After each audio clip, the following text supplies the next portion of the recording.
G'day folks, Mark here again. A video today to talk about, I suppose, where we're at in building this group, and I suppose to point out to what I think a lot of people don't know of our situation, at least one of the points to go with it. Ultimately, it is on the complaining side of things, on the putting out what is wrong, but also I want to finish this video off with there is ways to fix this, but we've got to work really hard. We've started the process. There is a group coming. There is a GoFundMe. If you've already supported it or donated to it, thank you very much. It is very much about trying to build working capital to be able to make sure we start this and make sure it grows properly. It's also a test to see who's able to help that sort of stuff, to make sure it is worthwhile lifting the heavy load that we're trying to lift. So the GoFundMe link is below. Please, if you can donate and get us to that point, it really matters. We've almost selected a name. We've had a poll. We've done things online. There is videos on that sort of stuff. So that's not going to be too far away. The organisation will have a name. It will have a bank account. It will have all those bits and pieces. Turn it into memberships and all that sort of stuff and growing into that. Before I get more into the solution, I think I'd like to cover some of what I think there's a lot of shooters, a lot of people that know it's bad, but are really working out how to comply, how I can comply, and then I'll be okay. Because then it'll be all right. Like this has been coming for a lot of years. It really stepped up the pace just a few years ago. And in just a couple of years, we've gone from, we're just taking these calibers to, there literally are thousands or hundreds of thousands of firearms about to go missing through the process that is being enacted right at the moment, with laws that are able to be tightened even further.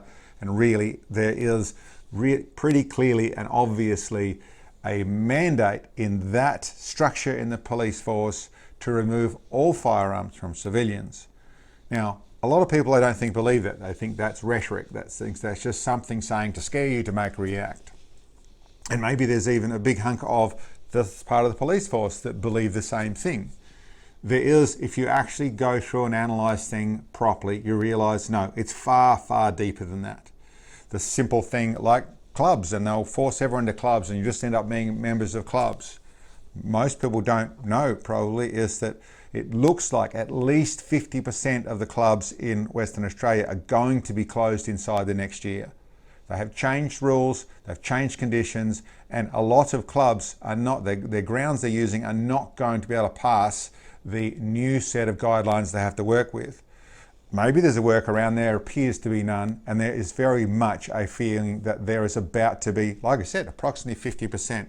And that's just with one little change, one little extra line paragraph put in here, and we've got to a place where that's happened.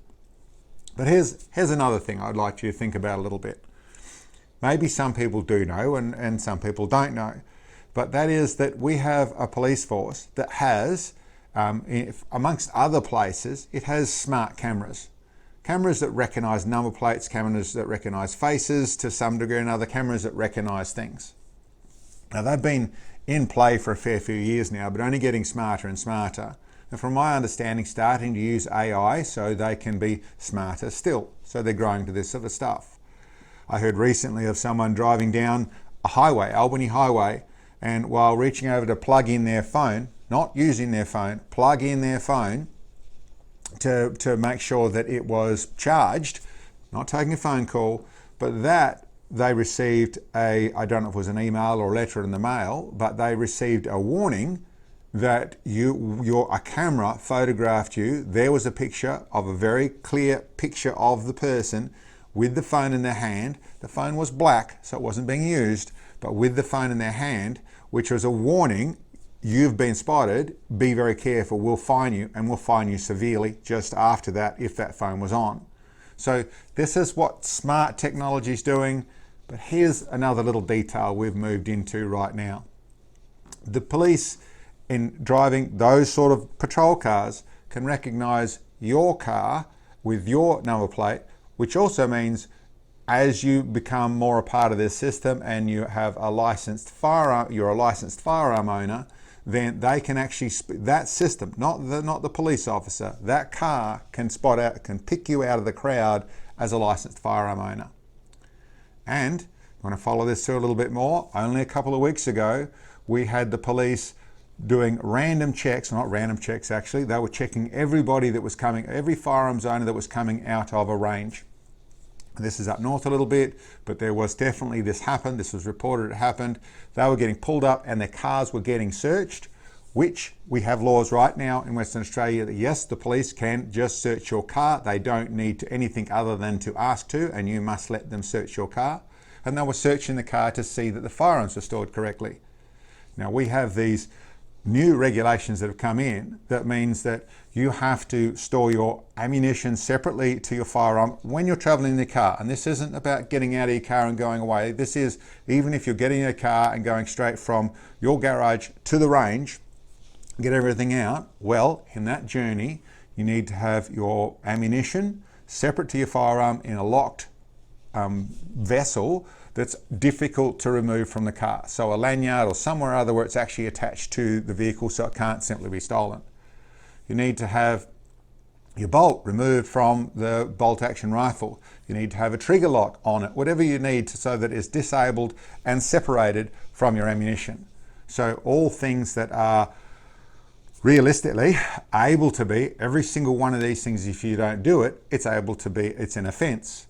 This is also now, there's some people say, oh, we've had those laws for ages, that sort of stuff. I would say there's a whole heap of nonsense I can go on about the fact that if I'm taking it directly, if I'm getting out of the car and leaving it because I'm getting a coffee or something like that, and just locking my car and I've got everything together, okay, there's probably a little bit of an argument to go with that. Or you forget to lock your car, so maybe there's a little bit of logic to go with it. Really, it's talk about crime is out of control, and that's a big problem there. But if you're driving directly there to there, so what are our new regulations saying? They just don't trust firearms owners, and we can't trust you to do the right thing in your firearm, with your firearm in your car. I would say there's one logic I can come up with is that maybe it's a case of they're losing control of things and they're worried about the carjackings and that type of thing. So maybe that's what it is. And I'd suggest, Mr. Police Force, that if that was a problem, then maybe we should have the firearm loaded next to us in a secure thing that can't just be accessed easy, that we can get to, and maybe we could help you with that out of control crime problem if that's what's going on. Of course, I'm being facetious, but if you will follow that thought through, this is also about to start off with, this part of this conversation is that if you have a round that is loose, let's say you use that vehicle, it's a work vehicle, and you also use it for pest control, you end up with, which happens to everyone who's ever done it, and that is if you want to be shooting with the likes of a 22, particularly the small stuff, but it happens everywhere, and you end up with one round that you're unloading the fire and you're making it safe and it pops out and you can't find the damn thing, it's rolled under the seat or that type of thing, that happens. And yeah, you track it down sometimes and sometimes you forget.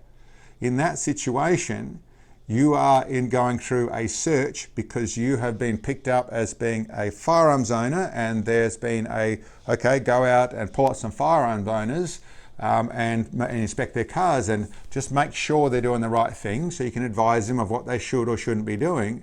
But they find that 22 bit of ammo that's under your seat, and all of a sudden you have just broken the laws. And in the way it's set up right now, that can be, I'm not saying will be, but can be used to remove all your firearms and remove your firearms license. It can go down that road very quickly. So a couple of things on that. There's other things that have been mentioned, that if you're even a spent case, particularly one that's not of something you're licensed to, so you've been out with some mates, you've been doing some pest control, you've been out doing something like that, and there is one spent case that comes from a mate's rifle that is in your car, this also puts you in the crosshairs. Now, I mentioned this for a couple of things.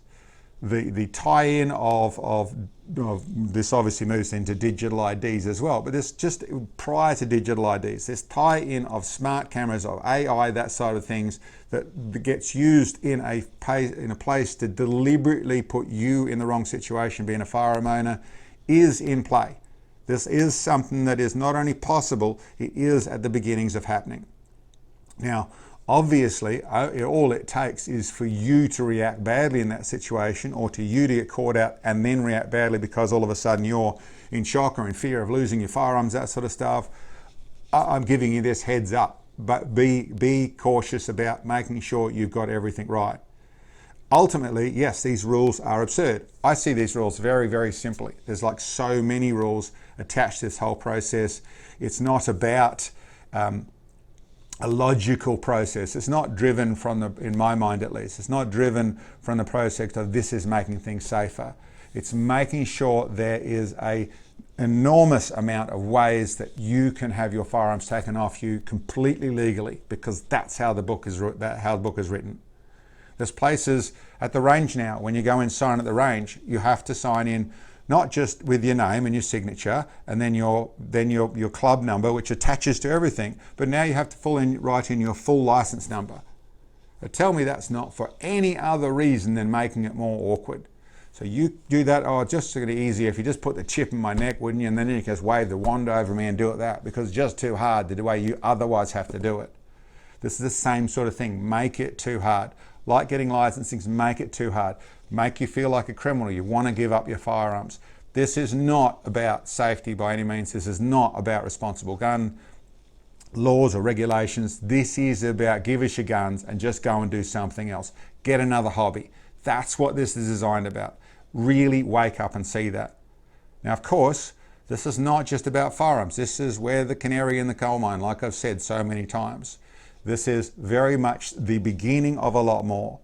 And I suppose that's where I'll move into, rather than going more on about that sort of stuff. There's other things I can and will say about that side of things, and how those same regulations could be turned on to any particular thing, whether that's a four-wheel drive owner, whether that's a bushwalker, whether that's a cat owner, whether that's whatever.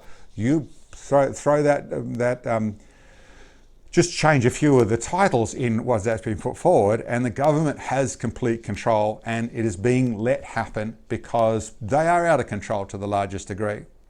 So the fix, I don't want to go on with the negative without going on with a fix to this process, without going on with the positive of this process. The fix really is out of people power, out of combining people power. Now we've started, like I said, we've got a GoFundMe. It's starting, it's going. I think it's over 75,000 now. It has certainly slowed down, attached to how much we're sharing it. And I think maybe people want to see how genuine we are. There's all these sorts of things, which means we've got to push it more, and you've got to push it more. If you're part of the people that are on side of this, you've got to push it more as well. But here's another thought. This is, as I said, about so much more than just firearms. We're starting with firearms. It is the main fight we've got to take on right now.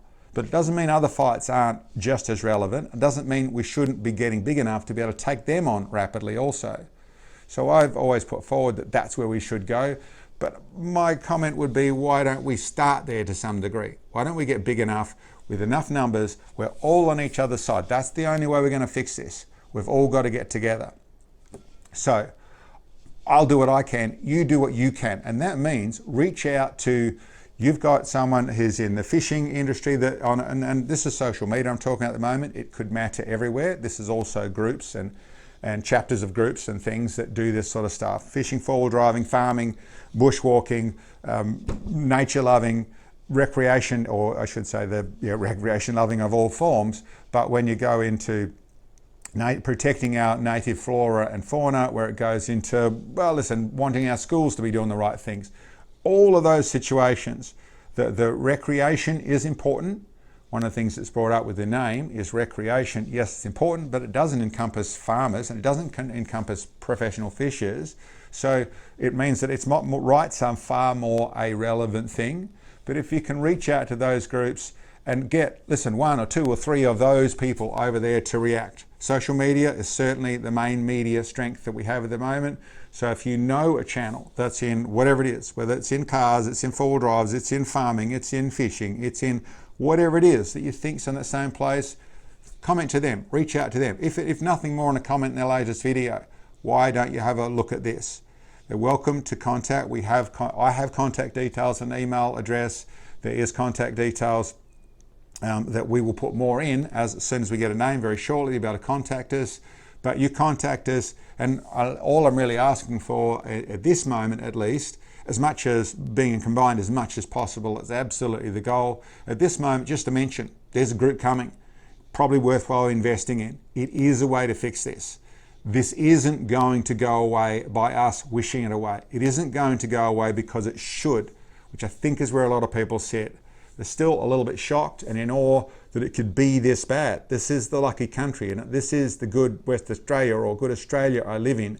It shouldn't be like this, and someone's going to fix it. No one's going to fix it but you and me. We are going to fix this. That's where this comes from. This, I also say to people in this situation, particularly in this firearm ones, which is a really nice crisis, the canary in the coal mine. If it happens here, it will happen elsewhere. And if guns go down, they would totally be the canary in the coal mine to pretty much everything else you can imagine. We have not got government on our side. So this moment will pass. We need to do more. We need to do as much as we can. So that might mean you, if you donated, thank you very much. If you can donate more at this moment, that will be taken into account. We've got to work out memberships and things like that so it keeps on in a financial process so we stay strong, we can employ people, we can do all those things. But this really matters, folks. This really, really matters. We need to do this, but it is us. We're going to have to lift this weight. That's how this is. So I hope I've inspired some more. I think the reaching out really matters. I'm doing it myself. Hopefully I've got someone else coming on board shortly that is, you will know largely, but some with a lot of energy and a lot of brains about the subject. And I hope to gain more of them as we grow. Anyway, guys, that's that one for today. Thank you very much for checking in, and we'll catch you next time.